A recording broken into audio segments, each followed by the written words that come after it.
Big breaking news 18 report থেকে তারা জানাচ্ছে যে গুজরাট টাইটানের হেড কোচ আশিস নেহরা আর ডাইরেক্টর বিক্রম সোলাঙ্কি তারা আর গুজরাট টাইটানে কন্টিনিউ করতে চায় না। হয়তো আমরা 2025 সালে আশিস নেহরা আর বিক্রম সোলাঙ্কিকে গুজরাট টাইটানের দাগআউটে আর দেখব না। আমরা জানি যে ইতিমধ্যে গুজরাট টাইটানের 50-60% আদানি গ্রুপের সঙ্গে সেল আউট করতে চলেছে তারা।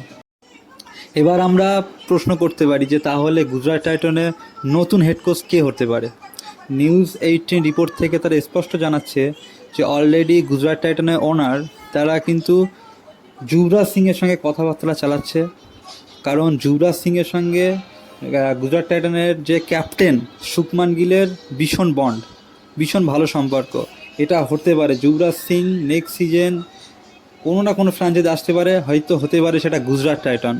তবে হ্যাঁ, আশিস নেহরা তিনি 3 বছর গুজরাট টাইটানের সঙ্গে হেড কোচ করেছে, তার মধ্যে একবার ফাইনাল কাপ জিতিয়েছে আর একবার ফাইনাল আপ করেছে।